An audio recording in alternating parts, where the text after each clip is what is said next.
Hello friends, ಇವತ್ತು Monday ಯಾರು ನಮ್ಮ ಮನೇಲಿ ಫಿಶ್ ತಿನ್ನಲ್ಲ, ಮೀನ್ಸ್ ನಾನ್ ವೆಜ್ ಮಾಡಲ್ಲ. ಸೊ ನಾನು ಹೇಳಿದೆ ಕಡಲೆಕಾಳು ಸಾಂಬಾರು ಮಾಡ್ತೀನಿ ಅತ್ತೆ ಅಂತ. ಸರಿ ಮಗ ಮಾಡು ಅಂತ ಹೇಳಿದ್ರು. ಸೊ ಅದಕ್ಕೆ ಐಟಮ್ ಎಲ್ಲ ರೆಡಿ ಮಾಡಿ ಇಟ್ಕೊಂಡಿದ್ದೀನಿ ನೋಡಿ. ಫಸ್ಟಿಗೆ ಕಡಲೆಕಾಳನ್ನ ಓವರ್ ನೈಟು ಸೋಕ್ ಮಾಡಿ ಇಟ್ಟಿದ್ದೀನಿ, ಒಂದು ಕೈ ಮುಷ್ಟಿ ಅಷ್ಟು. ಮತ್ತು 2 ಆಲೂಗಡ್ಡೆ ಮೀಡಿಯಮ್ ಸೈಜ್ ಕಟ್ ಮಾಡ್ಕೊಂಡಿದ್ದೀನಿ. ಮತ್ತು ಒಂದು ತೆಂಗಿನಕಾಯಿ ನೀಟಾಗಿ ತುರಿದಿಟ್ಕೊಂಡಿದ್ದೀನಿ.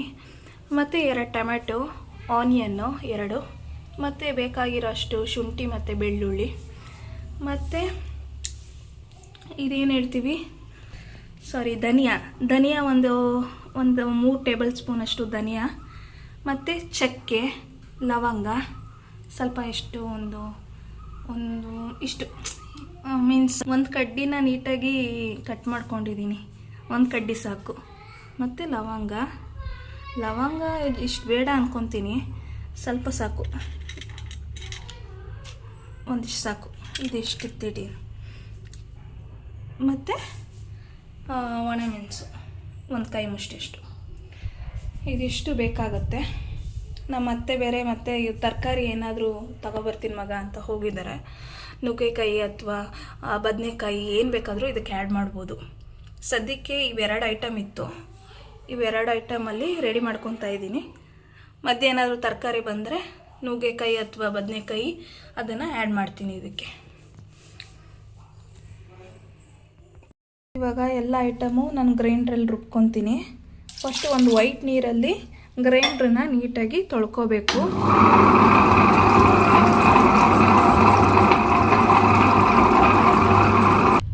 ನೆಕ್ಸ್ಟು ನಾನು ತೋರಿಸಿರೋ ಎಲ್ಲ ಇಂಗ್ರೀಡಿಯೆಂಟ್ಸು ಗ್ರೈಂಡ್ರಿಗೆ ಹಾಕಿ ರುಬ್ಕೋಬೇಕು.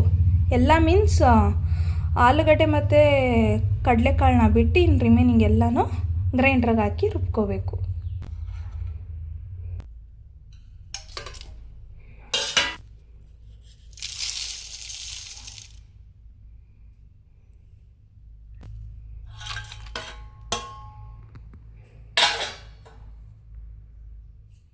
ಇವಾಗ ಸ್ವಲ್ಪ ನೀರು ಹಾಕಿ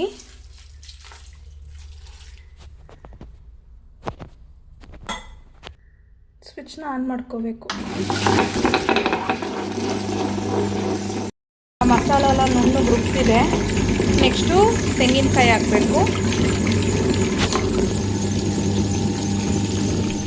ಫ್ರೆಂಡ್ಸ್, ಮಸಾಲ ರುಬ್ತಾ ಇದೆ. ಇನ್ನು ಕಾಯಿ ತುರಿ ಎಲ್ಲ ಹಾಕಿದ್ದೀನಿ.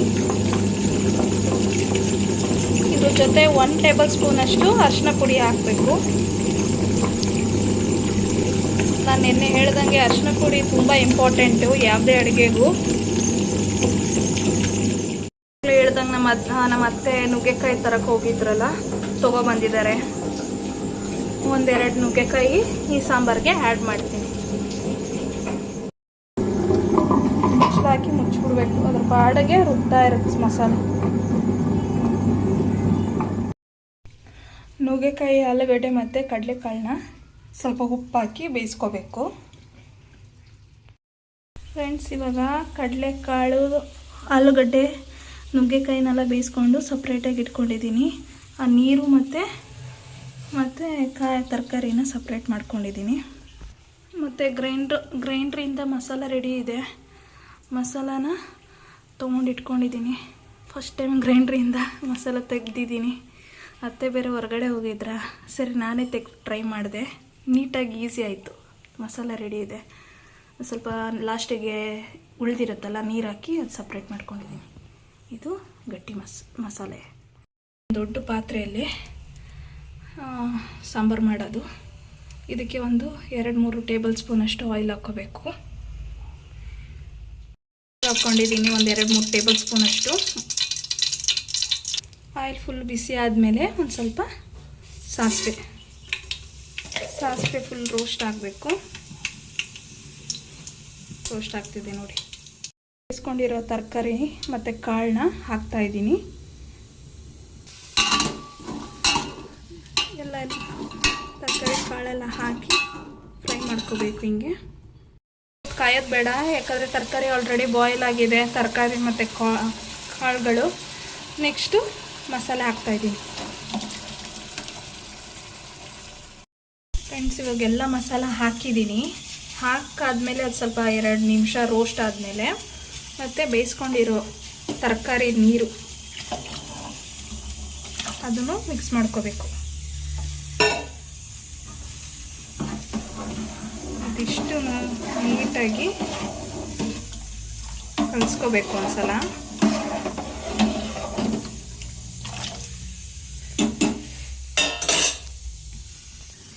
ನೆಕ್ಸ್ಟು ಫ್ಲೇವರ್ಗೆ ಸ್ವಲ್ಪ ಕರಿಬೇವು ಸೊಪ್ಪು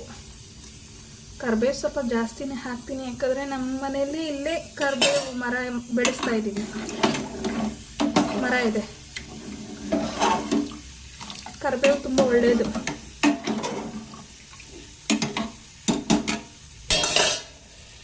ಫೈನಲಿ ಎಲ್ಲ ಮಸಾಲ ಎಲ್ಲ ಹಾಕಾಯಿತು. ಫೈನಲಾಗಿ ಉಪ್ಪು, ರುಚಿಗೆ ಬೇಕಾದಷ್ಟು ಉಪ್ಪು ಹಾಕಬೇಕು. ಆಗಲೇ ಕಾಳು ಬೇಯಿಸೋಕ್ಕೆ ಸ್ವಲ್ಪ ಉಪ್ಪು ಹಾಕಿದೆ. ಇವಾಗ ಮಸಾಲಾಗೆ ಬೇಕಾಗಷ್ಟು ಅಷ್ಟೇ ಹಾಕ್ತಿರೋದು ನಾನು. ಇಷ್ಟು 1 ಸ್ಪೂನ್ ಅಷ್ಟು ಹಾಕಿದ್ರೆ ಸಾಕು. 1 ಅಥವಾ 1.5 ಹಾಕಿ ನೀಟಾಗಿ ಕಲಿಸ್ಕೋಬೇಕು. ಇದು ಒಂದು ಸ್ವಲ್ಪ 10 to 15 ಮಿನಿಟ್ಸು ಬಾಯ್ಲ್ ಮಾಡಬೇಕು. ನಿಮಗೆ ಬಿಸಿ ಬಿಸಿ ಆಗೋ ಕಡಲೆಕಾಳು ಸಾಂಬಾರು ಸಿಗುತ್ತೆ. ಫ್ರೆಂಡ್ಸ್, ಮತ್ತೆ ಮಳೆ ನೋಡಿ, ಎಷ್ಟು ಜೋರು ಮಳೆ, ಸಿಕ್ಕಾಪಟ್ಟೆ ಜೋರು ಮಳೆ. ಇಲ್ಲಿ ನೋಡಿ ಹೆಂಗಿದೆ ವೆದರು.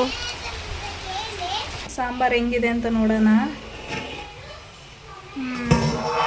ಆಲ್ಮೋಸ್ಟ್ ಫುಲ್ ರೆಡಿ ಇದೆ ಕಡಲೆಕಾಳು ಸಾಂಬಾರು. ಈ ವೆದರ್ಗಂತೂ ಈ ಸಾಂಬಾರು ಬಿಸಿ ಬಿಸಿ ಅನ್ನದ ಜೊತೆ ತಿನ್ನೋಕ್ಕೆ ತುಂಬ ಚೆನ್ನಾಗಿರುತ್ತೆ ಫ್ರೆಂಡ್ಸ್. ಮಸ್ಟು ಟ್ರೈ ಮಾಡಿ ಇದನ್ನ, ಈ ರೆಸಿಪಿನ. ಕಡಲೆಕಾಳು ಸಾಂಬಾರು ವಿತ್ ಡ್ರಮ್ ಸ್ಟಿಕ್. ಸ್ವಲ್ಪ ಹುಳಿ ಬೇಕು ಅನ್ನೋರಿಗೆ ಸ್ವಲ್ಪ ಒಂದು 2 ಸ್ಪೂನಷ್ಟು ಹುಣಸೆ ನೀರು ಹಾಕ್ಕೊಳ್ಳಿ. ಇಲ್ಲಾಂದರೆ ನಾಟಿ ಟೊಮೆಟೊ ಹಾಕಿ. ಫಾರಮ್ ಹಾಕಿದ್ರೆ ಅಷ್ಟೊಂದು ಹುಳಿ ಅನಿಸಲ್ಲ. ಈ ವಿಡಿಯೋ ನಿಮ್ಗೆ ಇಷ್ಟ ಆಗಿದ್ರೆ ಲೈಕ್ ಮಾಡಿ, ಶೇರ್ ಮಾಡಿ, ಕಮೆಂಟ್ ಮಾಡಿ ಮತ್ತು ಸಬ್ಸ್ಕ್ರೈಬ್ ಆಗೋದನ್ನ ಮರಿಬೇಡಿ ಫ್ರೆಂಡ್ಸ್. ಪ್ಲೀಸ್ ಸಪೋರ್ಟ್ ಮಾಡಿ ನನ್ನ ಚಾನಲ್ಗೆ. Thank you for watching. Bye.